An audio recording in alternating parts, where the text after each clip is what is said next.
జీవము గల దేవుని మాటలు పరిచర్యను ప్రోత్సహించండి. మీ ప్రోత్సాహాన్ని మరిన్ని వీడియోస్ కొరకు మన ఛానల్ని సబ్స్క్రైబ్ చేయడం ద్వారా తెలియపరచండి. లైక్ చేసి షేర్ చేయండి. ఈ సువార్త పనిలో మీరును పాలుభాగస్తులు కండి. మహాకృపను బట్టి దేవుడు మనల్ని ప్రేమించి అనుదిన ఆహారాన్ని దయచేసి దినదినము పోషిస్తూ ఆరోగ్యం ఇచ్చి ఆయుష్నిచ్చి ప్రతి రాత్రి జీవము గల ప్రార్థన గ్రూప్ అనే మన ఆత్మీయ కుటుంబ ఆరాధనలో క్రీస్తు రక్తంలో కడుగుబడినటువంటి అన్నదమ్ములుగా అక్కచెల్లెలుగా చేరి దేవుని వాక్యాన్ని వినటానికి, దేవుని నామాన్ని స్తుతించి ఆరాధించడానికి, దేవుని సన్నిధిలో ఒకరి కోసం ఒకరు ప్రార్థన చేసుకోవడానికి దేవుడు మనకు చక్కటి అవకాశాన్ని ఇస్తూ ఉంటూ ఉన్నాడు. మరి ఈ యొక్క అవకాశాన్ని మరి ఏ విధంగానూ సాతానుడు గలిబిలి చేయకుండా మరి మొదటి నుంచి ఏ విధంగా మరి కలిసిమెలిసి ఉంటున్నామో, ఒకరి కోసం ఒకరు ప్రార్థన చేసుకుంటున్నామో, ఒకరు ఐక్యమత్యం కలిగి ఉంటున్నామో మరి ఆ విధంగానే ఉందా?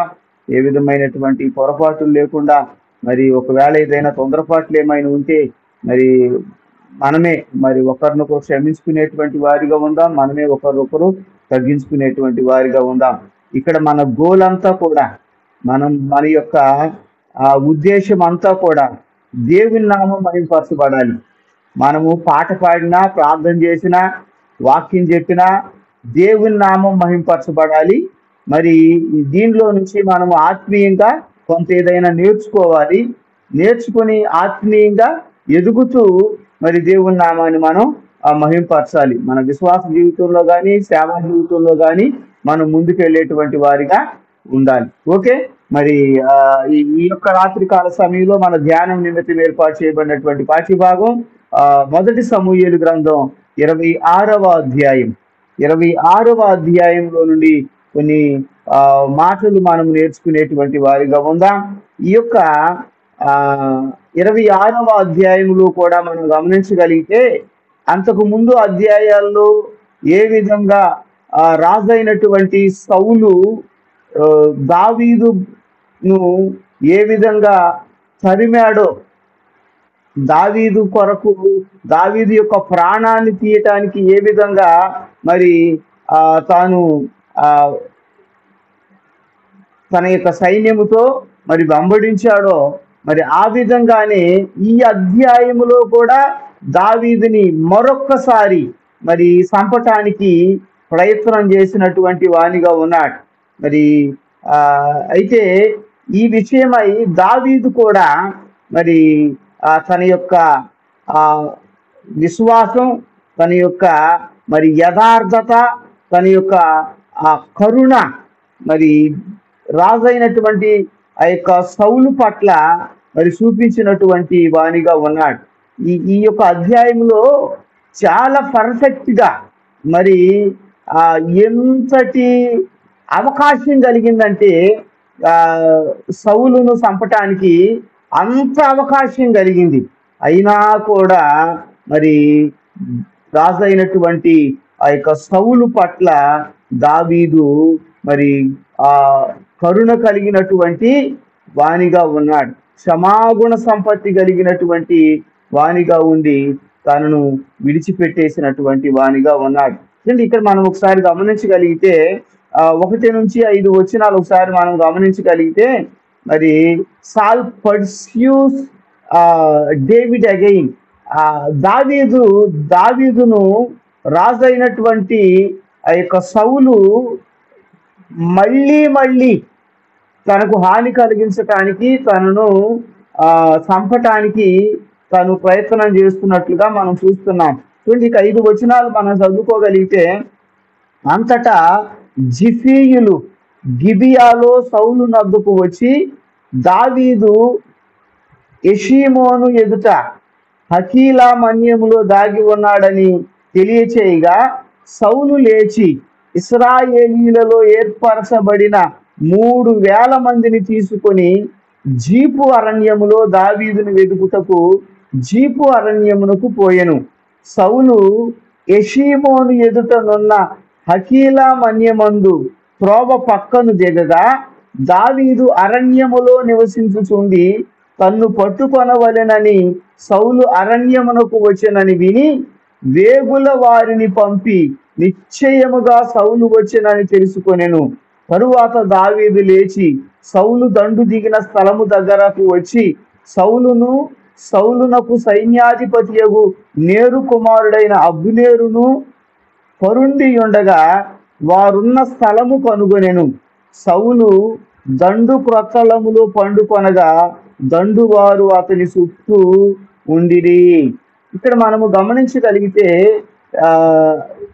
జిఫీయులు అనేటువంటి వాళ్ళు ఈ దావీదు ఒక ప్రాంతములో ఉన్నప్పుడు ఆ యెషీమోను అనేటువంటి ఆ ప్రాంతము దగ్గర ఆ హకీలా మన్యము దగ్గర ఉన్నప్పుడు ఆ ప్రాంతములో ఉన్నప్పుడు సౌలుకు రాజు అయినటువంటి సౌలుకు ఈ జిఫీయులే మరి వర్తమానం పంపించారు.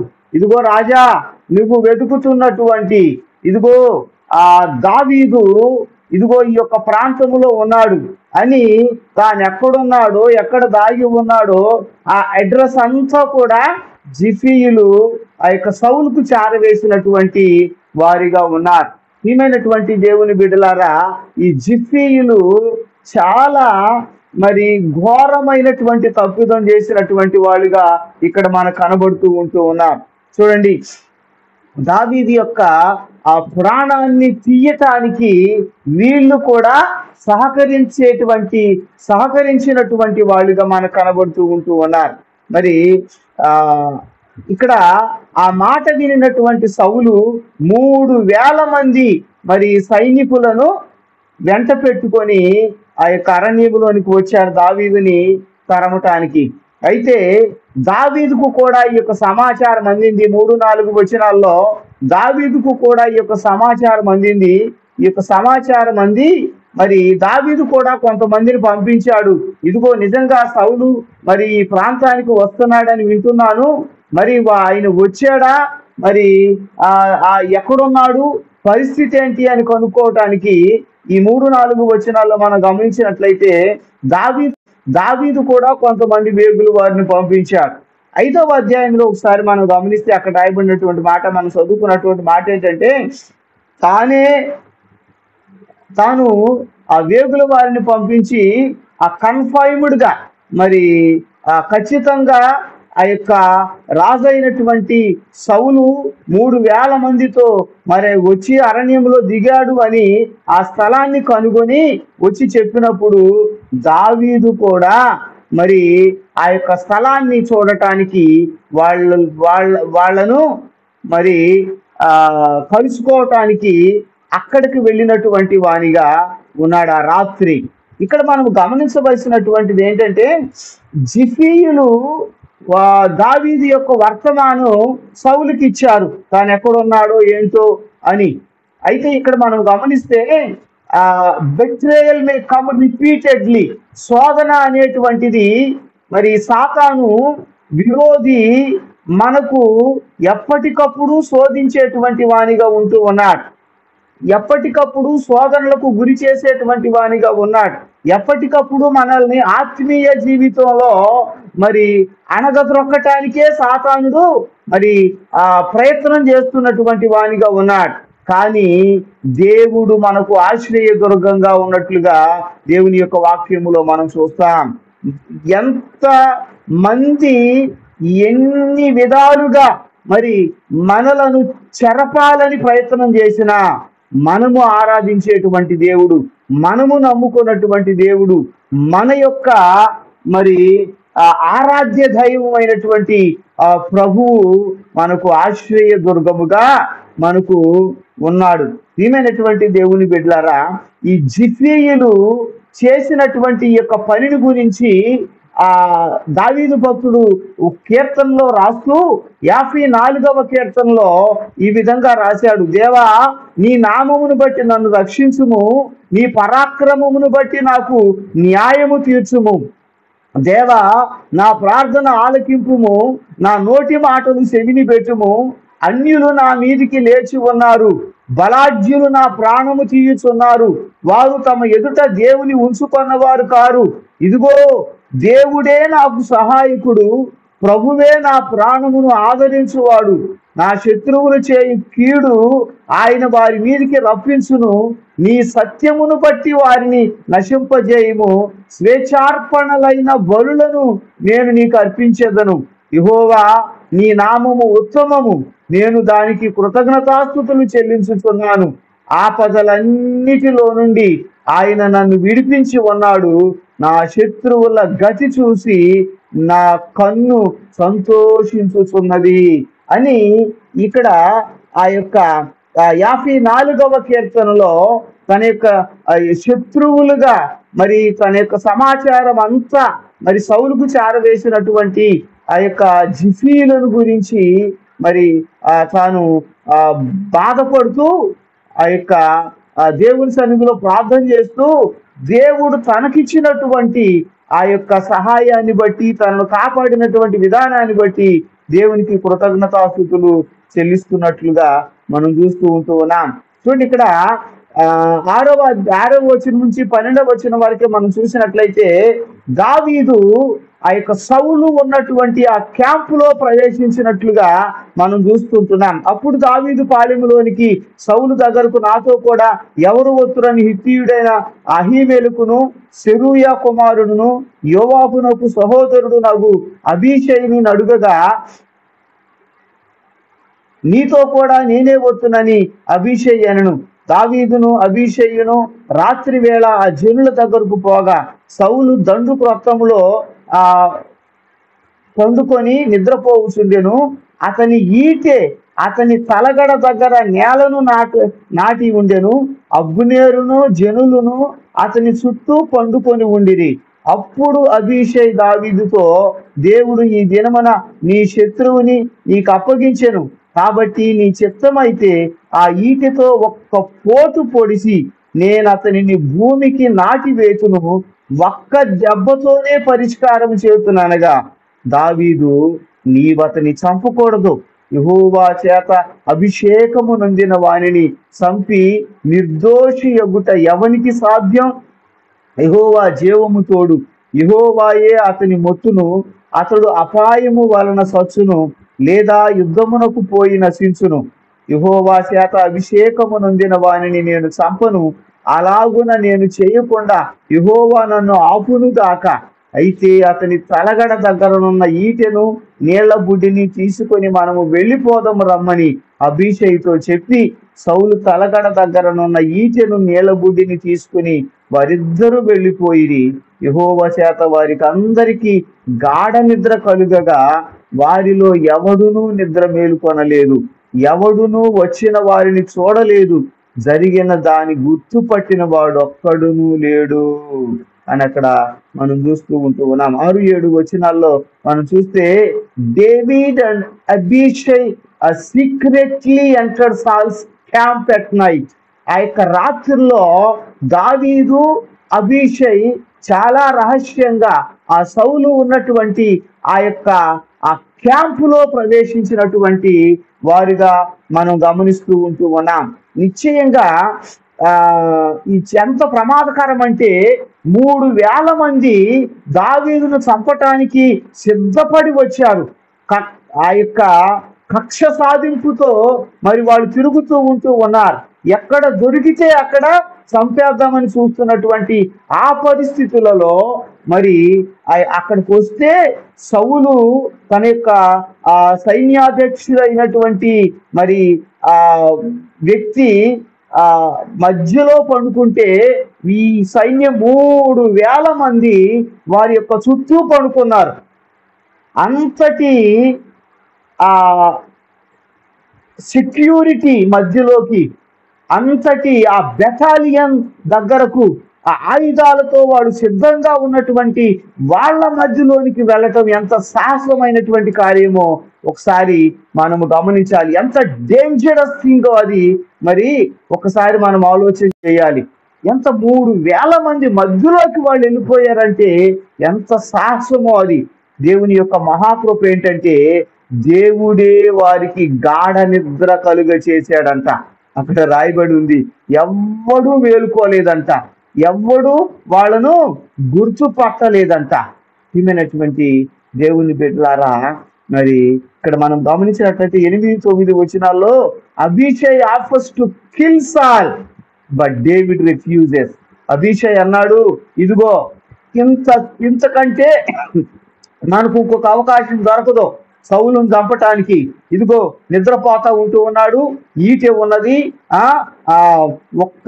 నువ్వు ఒక్క అవకాశం ఇస్తే నువ్వు నాకు పర్మిషన్ ఇస్తే ఒక్క పోటుతో చంపేస్తా, ఇక మనకి ఆ యొక్క గొడవ వదిలిపోద్ది అన్నట్లుగా ఈ యొక్క అభిషై మాట్లాడాడు. కానీ దావీదు మాత్రం మరి ఇదిగో దేవుని చేత అభిషేకం పొందినటువంటి వ్యక్తిని మనం చంపకూడదు, అది మహాద్రోహం, అది మహాపాపం అది అని దావీదు యొక్క తన యొక్క అభిషైని తన పక్కన ఉన్నటువంటి తనతో కూడా వచ్చినటువంటి ఆ అభిషైని మరి వారిస్తూ ఉంటూ ఉన్నాడు. మనం ఆ విధంగా చెయ్యొద్దు అని ఇక్కడ మనం గమనిస్తే ఎంత మంచి మనసు కలిగినటువంటి వ్యక్తిగా ఈ దావీదు ఉన్నాడు, ఎంత క్షమాగుణ సంపత్తి కలిగినటువంటి వ్యక్తిగా ఈ యొక్క దావీదు మనకు కనబడుతూ ఉన్నాడో ఒకసారి మనం గమనించగలుగుతాం. ఎంతగా దేవుని భయం కలిగినటువంటి వ్యక్తిగా ఈ యొక్క దావీదు కనబడుతూ ఉన్నాడో ఇక్కడ మనం చూడగలుగుతాం. 10-11 వచనాలు ఒకసారి మనం గమనిస్తే, David respects God's anointed and trust God's timing. చూడండి, ఇక్కడ ఆ దేవుని చేత అభిషేకించబడినటువంటి వ్యక్తిని మరి ఈయన గౌరవిస్తున్నట్లుగా మనం చూస్తుంటున్నాం. అంత మాత్రమే కాదు, దేవుని సమయం కోసం మరి ఈయన కనిపెట్టినటువంటి వానిగా ఉన్నాడు. మనం సంపొద్దు, దేవుడే తన పని చేస్తాడు, తను ఏ యుద్ధములోనో చచ్చిపోతాడు, లేకపోతే దేవుడే ఏదో ఒక రకంగా ముట్టి చంపుతాడు తప్ప మనము తన యొక్క జోలికి వెళ్ళొద్దు అని చెప్పాడు. 12వ వచనంలో రాబడిందంటే, David takes Saul's spear and water jug as a proof. అక్కడ 12వ వచనంలో మనం చూస్తే ఆ ఈటే, సౌలు యొక్క ఈటే, అక్కడ ఉన్నటువంటి మంచినీళ్ళ యొక్క బుడ్డి, ఆ యొక్క జగ్గు తీసుకొని వాళ్ళు వెళ్ళిపోయారు. ఎందుకు? ఇదిగో మేము వచ్చాం మీ దగ్గరికి, మేము చంపాలనుకుంటే నిన్ను ఒక్క పోటుతోనే చంపేయగలం, మాకు అంత అవకాశం వచ్చింది అక్కడ, అయినా కూడా మేము నిన్ను చంపటానికి ఇష్టపడలేదు. నువ్వు దేవుని యొక్క అభిషేకం కలిగినటువంటి వాడివని, దేవుని యొక్క అభిషేకంతో నువ్వు మరి రాజు అయ్యావని ఆ గౌరవం అనేటువంటిది దావీదు చూపించినటువంటి వానిగా ఉన్నాడు. ప్రియమైన దేవుని బిడ్డలారా, మరి ఇక్కడ మనము గమనించవలసినటువంటిది ఏంటంటే, దావీదు దేవునికి భయపడేటువంటి వానిగా ఉన్నాడు. దావీదు దేవుని యొక్క మరి అధికారాన్ని గౌరవించేటువంటి వానిగా ఉన్నాడు. ఈ లోకంలో ఏదైనా అధికారం ఉందంటే అది దేవుని వలన కలిగేటువంటిదే. దేవుడు అన్నాడు, ప్రభు ఇదిగో భూమి మీద పరలోకమందు నాకు సర్వాధికారము కలదు. ఏదైనా అధికారం ఈ యొక్క భూమి మీద ఉన్నది అంటే అది నా వలన కలిగినటువంటిదే. నిజంగా ఏదైనా అధికారం మరి ఉంది అంటే అది దేవుడు ఏర్పాటు చేసేటువంటిదే. కాబట్టి దేవుడు ఏర్పాటు చేసినటువంటి ఆ అధికారాన్ని మనము గౌరవించవలసినటువంటి అవసరం ఎంతైనా ఉంది. ఈనాడు రాష్ట్రాలను కానీ దేశాలను కానీ పరిపాలన చేస్తున్నటువంటి నాయకులు ఉన్నారు అంటే, ప్రభుత్వాలు ఉన్నాయి అంటే అవి ఆ దేవుడు అనుగ్రహించినటువంటి ఆ యొక్క అధికారాలే. కొంతమంది మరి అదృష్టవశాత్తు కొంతమంది దేవుని యొక్క భయము కలిగినటువంటి వాళ్ళై పరిపాలన చేసేటువంటి వారిగా, న్యాయమైనటువంటి పరిపాలన చేసేటువంటి వారిగా ఉంటున్నారు. కొంతమంది దేవునికి భయపడక మరి అన్యాయంగా పరిపాలన చేస్తున్నటువంటి వాళ్ళుగా కూడా ఉంటూ ఉన్నారు. మరి అందరినీ గౌరవించలేక పార్షియాలిటీతో మరి మతాలను మరి దూషిస్తూ మరి వాళ్ళకు నచ్చినటువంటి మతాన్ని ఎంకరేజ్ చేస్తూ ఉన్నటువంటి వాళ్ళుగా కూడా ఉంటూ ఉన్నారు. అయితే మరి మనకు కూడా చాలా వ్యతిరేకత ఉంటుంది. అరే, ఈ ప్రభుత్వం సరిగ్గా చేయట్లేదు, ఈ నాయకులు సరిగ్గా ప్రవర్తించట్లేదు, కక్ష సాధింపు చర్యలు చేసుకుంటూ ఉన్నారు అని వీళ్ళని ఏదో ఒక రకంగా దించేయాలి, లేకపోతే ఏదో ఒక రకంగా వాళ్ళని అంతం చేసేయాలి అనేటువంటి మరి ఆ యొక్క ఆ తొందరపాటు కూడా మనలో కలుగుతూ ఉండేటువంటి పరిస్థితి కూడా ఉంటది. అయితే మనం వాళ్ళని ఏమీ చెయ్యటానికి మనకు అనుమతి లేదు, కానీ దేవుడే మరి వాళ్ళను గద్దె దించాలి, దేవుడే వారికి బుద్ధి చెప్పాలి అని మరి దేవునికే మనం వదిలేయవలసినటువంటి అవసరం ఎంతైనా ఉంది. ఇక్కడ మనము గమనించగలిగితే పగ తీర్చుకునేటువంటిది మనం కాదు, పగ తీర్చుకునేటువంటిది దేవుడే. రోమాపత్రిక 12వ అధ్యాయం 19వ వచనం ఏం రాయబడిందంటే, ప్రియులారా, మీకు మీరే పగ తీర్చుకొనక దేవుని ఉగ్రతకు చోటియ్యుడి, పగ తీర్చుట నా పని, నేనే ప్రతిఫలమునిత్తును అని ప్రభువు చెప్పుచున్నాడని వ్రాయబడి ఉన్నది అని అక్కడ మనం చూస్తూ ఉన్నాం.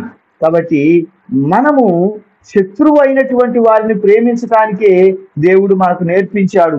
5వ అధ్యాయం మత్తయి సువార్త 44వ వచనంలో, నేను మీతో చెప్పున్నది ఏమనగా, మీరు పరలోకమందున్న మీ తండ్రికి కుమారులై ఉండునట్లు మీ శత్రువులను ప్రేమించుడి, మిమ్మును హింసించు వారి కొరకు ప్రార్థన చేయుడి అని దేవుని యొక్క వాక్యములో మరి ప్రభువే కొండ మీద ప్రసంగంలో ఆయన సెలవిస్తున్నటువంటి వానిగా ఉన్నాడు. అందుకే దావీదు వాక్యం ఎరిగినటువంటి వాడు, దావీదు దేవుని భయం కలిగినటువంటి వాడు కాబట్టి శత్రువు అయినటువంటి ఆ యొక్క సౌలును మరి దేవునికే వదిలిపెట్టేశాడు తప్ప తనను అంత అవకాశం వచ్చినా కూడా చంపటానికి సాహసించలేదు ఆయన.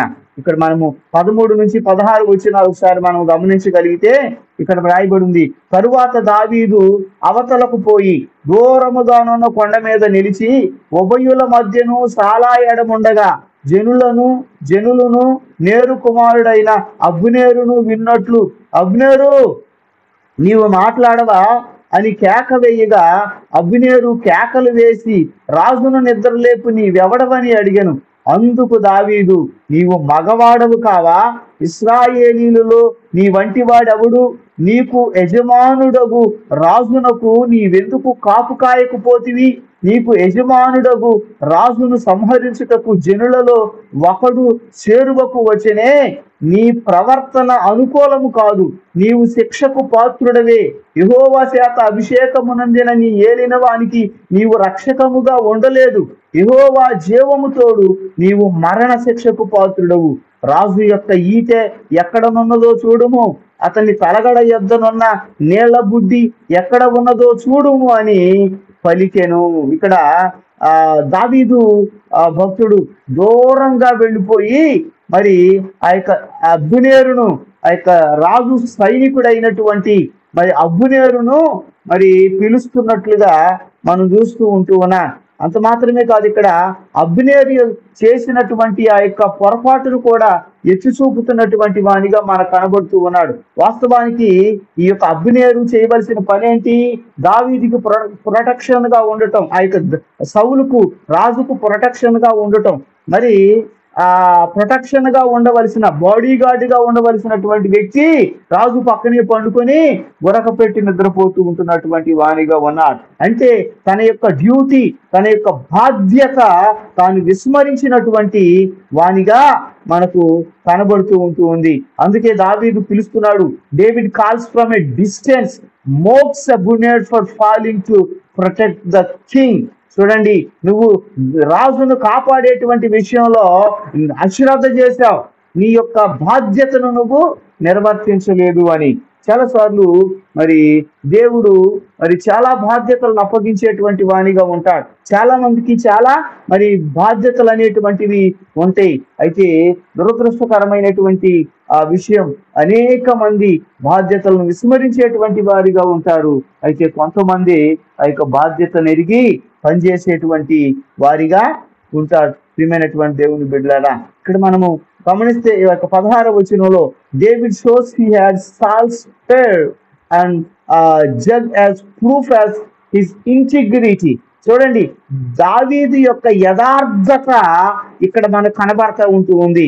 దావీదు చూపిస్తా ఉన్నాడు, ఇదిగో సౌలు యొక్క ఈటెను మరి నీళ్ల బుడ్డిని ఇదిగో మీ దగ్గర నుంచి ఇది మేము తీసుకొని వచ్చాం. అంత అవకాశం వచ్చింది, మీ దగ్గరకు వచ్చి మరి వెళ్ళటానికి అవకాశం వచ్చింది, మరి చంపటానికి అవకాశం వచ్చినా మేము చంపలేదు అని దావీదు యొక్క నిజాయితీని ఇక్కడ మనము గమనించగలుగుతూ ఉన్నాం. ఇక్కడ మనం నేర్చుకోవాల్సినటువంటిది ఏంటంటే, integrity can speak louder than retaliation.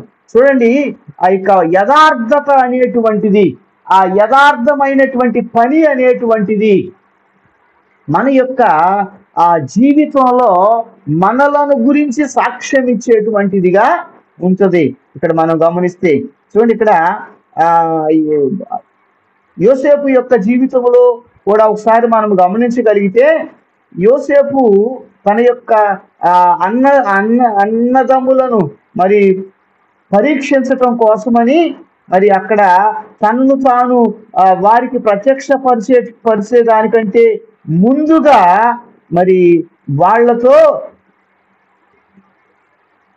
మాట్లాడినటువంటి వానిగా మనం ఉంటాడు. చూడండి, ఇక్కడ ఆదికాండం గ్రంథం 42 నుంచి 45 వచనాల వరకు 42 నుంచి 45 అధ్యాయాలు ఈ యొక్క 4-5 అధ్యాయాల్లో మనం గమనించినట్లయితే ఆ యొక్క ఈ ఐగుప్తు దేశంలో ఆ యొక్క యోసేపు తన యొక్క అన్నల మధ్య జరిగినటువంటి ఆ యొక్క నాటకీయమైనటువంటి ఆ యొక్క సన్నివేశాలని మనం చూడగలుగుతాం. తనను తాను మరి ఏ విధంగా ప్రూవ్ చేసుకున్నాడో, తన యొక్క యథార్థతను ఏ విధంగా ప్రూవ్ చేసుకున్నాడో ఆ యొక్క యోసేపుని గురించి మనము చూడగలుగుతాం. ఇక్కడ 17 నుంచి 20 వచనాలు ఒకసారి మనం గమనిస్తే ఆ యొక్క దావీదు యొక్క మరి నీతిని, దావీదు ఎంత నీతిమంతుడో సౌలు అక్కడ గమనించగలుగుతూ ఉన్నాడు, గుర్తించగలుగుతూ ఉన్నాడు. చూడండి, అక్కడ 17వ వచనంలో, సౌలు దావీదు స్వరం ఎరిగి, దావీదా నాయనా ఇది నీ స్వరమే కదా అని అనగా, దావీదు ఇట్లనెను, నా ఏలినవాడా, నా రాజా, నా స్వరమే. నా ఏలినవాడు తన దాసుని ఈలాగు ఎందుకు తరుముచున్నాడు?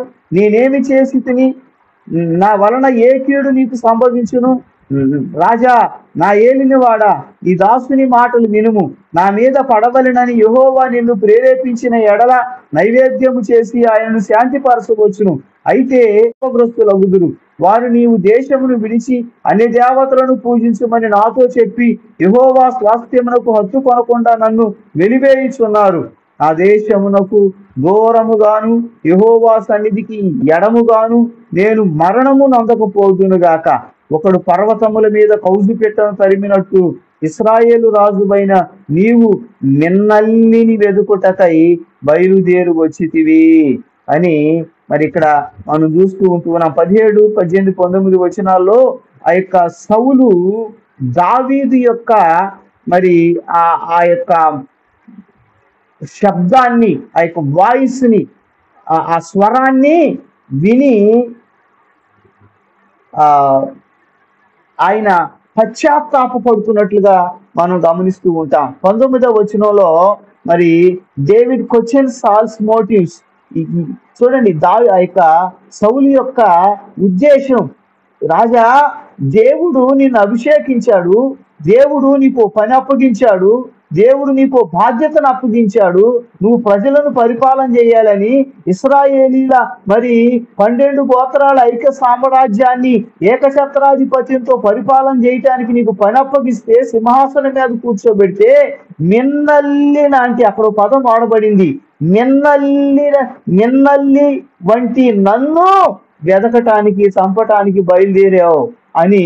చూడండి, తనను తాను తగ్గించుకుంటూ ఆ యొక్క రాజు యొక్క బాధ్యతను గుర్తు చేసుకున్నట్లుగా ఇక్కడ మనము చూస్తుంటున్నాం. ప్రేమయ్య దేవుని బిడ్డ 20వ వచనంలో, David pleads not to be driven away from God's presence.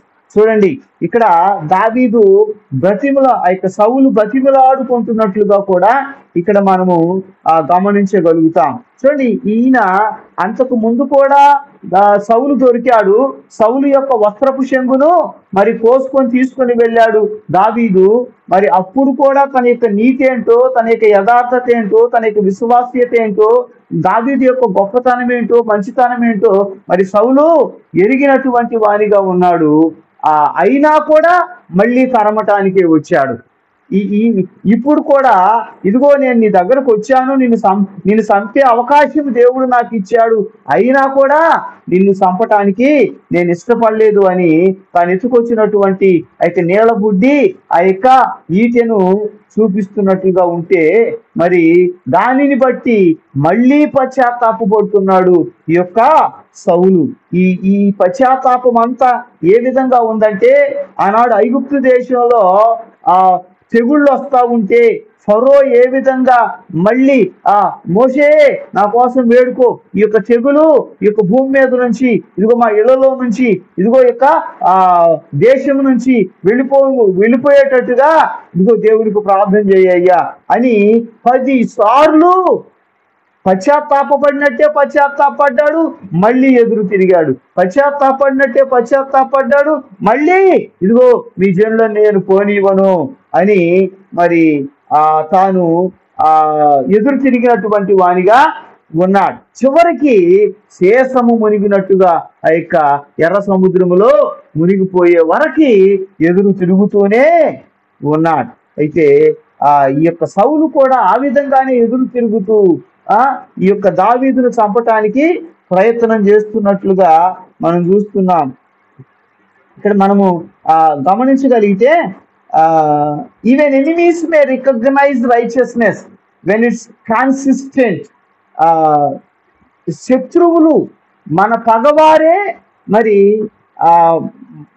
మన యొక్క యథార్థతను, విశ్వాస్యతను, నమ్మకాన్ని, మరి మంచితనాన్ని మరి గమనించేటట్లుగా మరి దేవుడు చేసేటువంటి వానిగా అనుకుంటాడు. దానియేలు జీవితంలో మనం చూసినట్లయితే దానియేలు కూడా మరి తన ఎంతటి యథార్థవంతుడు, తన ఎంతటి ప్రార్థనాపరుడు, తన ఎంతటి దేవుని భయం కలిగినటువంటి వ్యక్తో మరి ఆ యొక్క విషయాలను కూడా దావీదు యొక్క ప్రవర్తనను, దానియేలు యొక్క ప్రవర్తనను బట్టి వాళ్ళు చూశారు. 6వ అధ్యాయం దానియేలు గ్రంథంలో మనం చూస్తే 4-5 వచనాలు, అందుకు ఆ ప్రధానులను అధిపతులను రాజ్య పాలన విషయములో దానియేలు మీద ఏదైనా ఒక నింద మోపవలెనని ఉండి తగిన హేతువు కనిపెట్టుచుండిరి గాని దానియేలు నమ్మకస్తుడై ఏ నేరమైనను ఏ తప్పైనను చేయువాడు కాడు కనుక దానియేలులో తప్పైనను లోపమైనను కనుగొనలేకపోయిరి.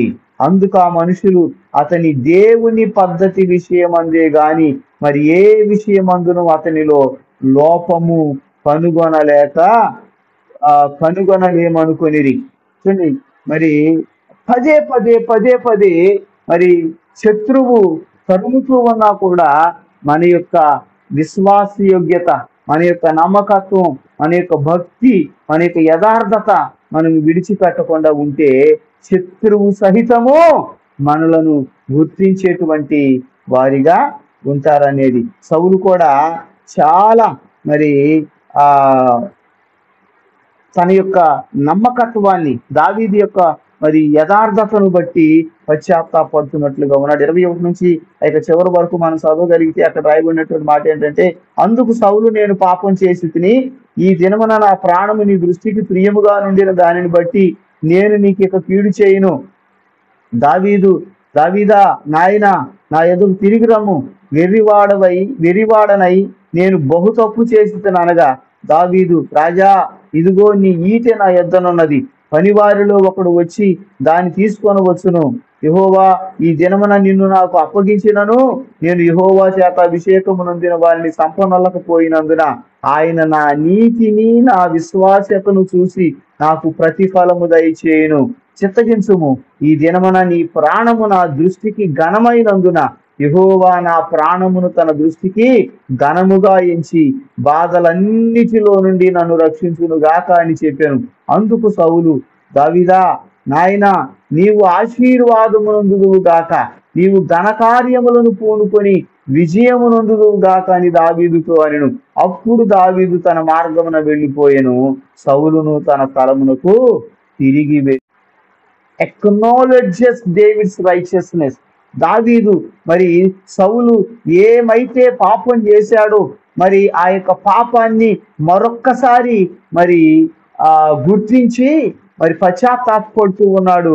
అంత మాత్రమే కాదు, దావీదు ఎంతటి నీతిమంతుడో, ఎంతటి యథార్థవంతుడో మరి ఆ యొక్క సౌలు గుర్తించగలుగుతూ ఉంటూ ఉన్నాడు. 22-23 వచనాల్లో డేవిడ్ రిటర్న్స్ సాల్స్ సైడ్, ఏదైతే ఎత్తుకొచ్చాడో ఆ యొక్క నీళ్ళ బుడ్డి, ఆ యొక్క ఈటె మరి తన యొక్క సౌలు దగ్గర నుంచి తెచ్చాడో మళ్ళీ వాటిని తిరిగి మరి ఇచ్చేస్తున్నట్లుగా మనం చూస్తున్నాం.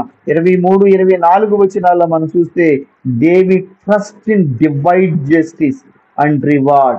ఇది దావీదు ఏం చేస్తున్నాడు తెలుసా? దావీదు దేవునికే అప్పగిస్తూ ఉంటూ ఉన్నాడు. నేను అభిషేకించినటువంటి దేవుడు అభిషేకించినటువంటి వారిని నేను చంపను, దేవుడే తనకు మరి ముచ్చుతాడు, తనను దేవుడే చంపుతాడు అని దేవుని యొక్క దైవికమైనటువంటి న్యాయము కోసమే, దైవికమైనటువంటి మరి ఆ యొక్క ప్రతిఫలం కోసమే మరి దావీదు ఎదురు చూస్తున్నటువంటి వానిగా ఉంటూ ఉన్నాడు. 25వ వచనం చివరి వచనంలో మనం చూస్తే మరి సాల్ బ్లెసెస్ డేవిడ్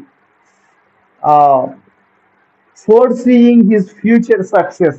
ఇక్కడ మనం అక్కడ గమనిస్తే సౌలు దావీదుని ఆశీర్వదిస్తూ ఉంటూ ఉన్నాడు. చూడండి, మనం యథార్థంగా ఉంటే, మనము మంచిగా ఉంటే, మనము తొందరపడకుండా ఉంటే, మరి ఎదుటి వాళ్ళను గురించి మనము అసూయ పడకుండా, ఎదుటి వాళ్ళు మనకు చేసినటువంటి కీడును బట్టి మనము పగ సాధించేటువంటి వాళ్ళుగా ఉండకపోతే, వాళ్ళు మన సహనాన్ని వాళ్ళు గుర్తించి వాళ్ళు మన యొక్క స్థితిని గుర్తించినటువంటి యథార్థతను, నీతిని, దైవ భయాన్ని, దైవ భక్తిని గుర్తించినటువంటి వాళ్ళే ఏ శాపాలైతే మనకు రావాలని పెట్టారో, ఏ శాపాలైతే మన మీదకు రావాలని చూశారో వాళ్ళ నోటితో వాళ్ళే దీవించేటువంటి వాళ్ళుగా ఉంటారంట. ఇక్కడ సౌలు కూడా ఏ విధంగా మరి దావీదును తరివి సావాలని, చంపాలని, మరి నాశనమైపోవాలని మరి చెప్పాడో ఆ నోటితోనే దావీదుని దీవిస్తా ఉంటూ ఉన్నాడు, ఆశీర్వదిస్తా ఉన్నాడు. దేవుడు నిన్ను బహుగా దీవించునుగా కానీ, నువ్వు బహుగా మరి వర్ధిల్లుదువుగా కానీ దావీదుని మరి తన నోటితోనే మరి ఆశీర్వదిస్తున్నటువంటి వానిగా మనకు కనబడుతూ ఉంది. ఇక్కడ మనం గమనించగలిగితే God lifts those who honour him. చూడండి, దేవుణ్ణి ఎవరైతే గణపరుస్తారో, దేవుణ్ణి ఎవరైతే గౌరవిస్తారో వాళ్ళని దేవుడు పైకెత్తేటువంటి వానిగా ఉంటాడు. దేవుని వాక్యంలో రాయబడి ఉంది, నన్ను గణపరుచు వారిని నేను గణపరిచెదను అని. ఇక సామెతల గ్రంథం 16వ అధ్యాయం 7వ వచనంలో మనం చూస్తే, ఒకని ప్రవర్తన యెహోవాకు ప్రీతికరమగునప్పుడు ఆయన వాని శత్రువులను సహా వానికి మిత్రులుగా చేయును అని రాయబడి ఉంది. నిజంగా దావీదు యొక్క ప్రవర్తన మరి దేవునికి అనుకూలంగా ఉంది, ప్రీతికరంగా ఉంది, దేవునికి ఇష్టంగా ఉంది. అందుకే దావీదు నా హృదయానుసారుడు అని దేవుడు సాక్ష్యం పలికాడు. అంటే దేవుని యొక్క మనసు ఎలాంటిదో దావీదు యొక్క మనసు అలాంటిదే. దేవుడు ఎటువంటి క్షమాగుణ సంపత్తి కలిగినటువంటి వాడో దావీదు కూడా ఆ విధంగా క్షమించేటువంటి గుణం కలిగినటువంటి వానిగా ఉన్నాడు. అందుకే ఇక్కడ ఏం రాయబడిందంటే, ఒకని ప్రవర్తన యెహోవాకు ప్రీతికరమగునప్పుడు ఆయన వాని శత్రువులను సహా వానికి మిత్రులనుగా చేయును అని అక్కడ మనం చూస్తుంటున్నాం. ప్రియమైనటువంటి దేవుని బిడ్డలారా, కాబట్టి ఈ యొక్క 26వ అధ్యాయంలో మనం నేర్చుకోవలసినటువంటి ఆ యొక్క పాఠాలు ఏంటంటే, వెయిట్ ఆన్ గాడ్స్ టైమింగ్. దేవుని యొక్క సమయము కొరకు మనం ఎదురు చూసేటువంటి వారిగా ఉండాలి. దేవుడే మన యొక్క యథార్థతను, మన యొక్క నీతిని మరి చూసి దేవుడే మన యొక్క కార్యమును సంతృప్తి సమాప్తి చేసేటువంటి వానిగా ఉంటాడు. అందుకే కీర్తన 27వ కీర్తన 14వ వచనంలో రాయబడి ఉంది, ధైర్యము తెచ్చుకొని నీ హృదయమును నిబ్బరంగా ఉంచుకొనుము, యెహోవా కొరకు కనిపెట్టుకొని ఉండుము అని. దేవుని కొరకు మనం కనిపెట్టుకున్న, వెయిట్ ఆన్ గాడ్స్ టైమింగ్, దేవుని సమయం కొరకు ఎదురు చూద్దాం. ప్రతి దానికి సమయం ఉన్నది అని దేవుని యొక్క వాక్యంలో రాయబడి ఉంది. ఇదిగో చాలా సార్లు ఉద్యోగం కోసం తొందరపడేటువంటి వారిగా ఉంటున్నారు, వివాహం కొరకు తొందరపడేటువంటి వారిగా ఉంటూ ఉన్నారు, ఇంకా ప్రమోషన్ల కోసం తొందరపడేటువంటి వారిగా ఉంటున్నాం, సేవ అభివృద్ధి చెందాలని తొందరపడేటువంటి వారిగా ఉంటూ ఉన్నాం. అయితే మనము మన పని చేస్తుంటే, దేవుడు మనకిచ్చినటువంటి పనిలో మనము నమ్మకంగా ఉండగలిగితే, మనం యథార్థంగా ఉండగలిగితే, మన నీతిని, మన యథార్థతను, మన యొక్క నమ్మకత్వాన్ని చూసి దేవుడు తగిన కాల సమయంలో మనలను హెచ్చించేటువంటి వాణిగా ఉంటాడు. రెండవదిగా మనం గమనిస్తే, రెస్పెక్ట్ గాడ్స్ అథారిటీ స్ట్రక్చర్. చూడండి, ఇక్కడ David honoured Saul's position, not his actions. చూడండి, దేవుని యొక్క మరి అధికారాన్ని మనము గౌరవించేటువంటి వారిగా ఉండాలి.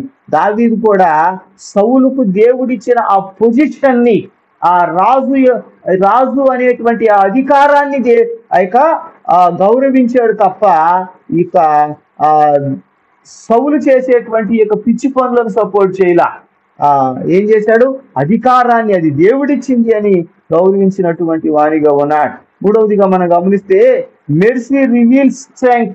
చూడు, మనం ఎప్పుడైతే ఇతరుల పట్ల జాలి చూపిస్తామో, ఇతరుల పట్ల కనికరం చూపిస్తామో, ఇతరులని క్షమాగుణ సంపత్తి కలిగి క్షమించేటువంటి వారిగా ఉంటామో, అదే మనకు బలంగా ఉంటది, అదే మనకు మరి బలం అయినటువంటిదిగా ఉంటుంది. దావీదు కూడా ఎంతో యథార్థత కలిగి, తన యథార్థత, తన యొక్క నమ్మకం, తన యొక్క మంచితనం, దేవుని యొక్క భయం మరి వలన మరి కృప చూపించాడు.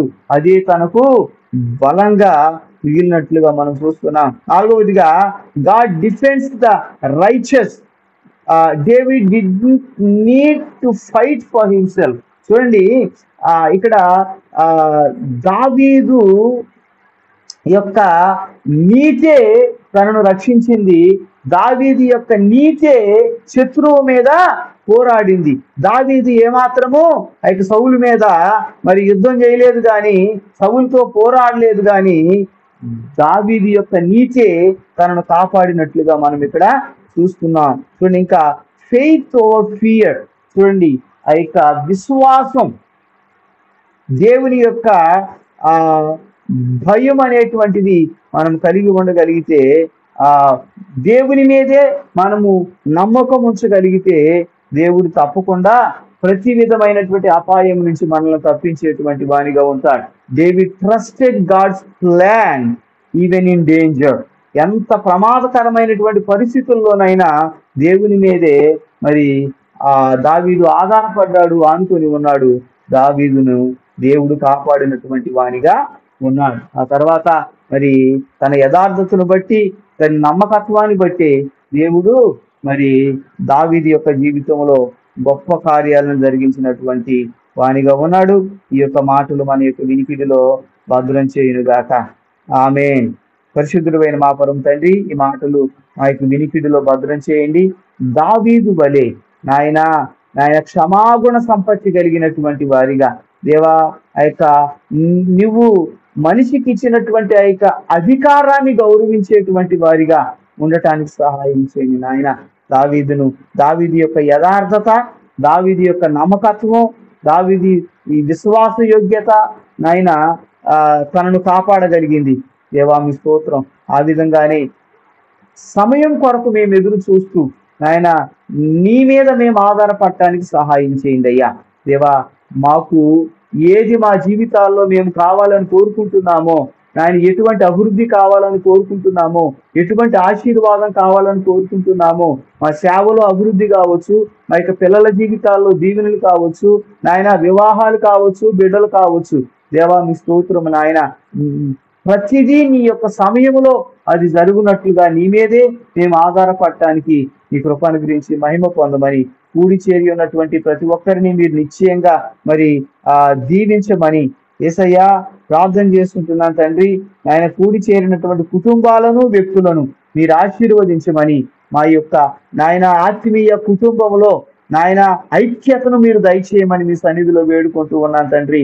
దేవా, ఏ విధంగా నాయన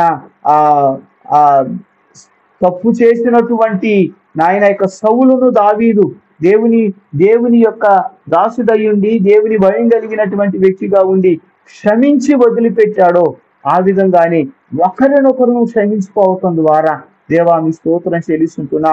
నాయన మా యొక్క నాయన ప్రేమను నాయన ఒకరి పట్ల ఒకరు వ్యక్తం చేయటానికి నీ కృపను గ్రహించమని ఈ సన్నిధిలో వేడుకుంటున్నాం.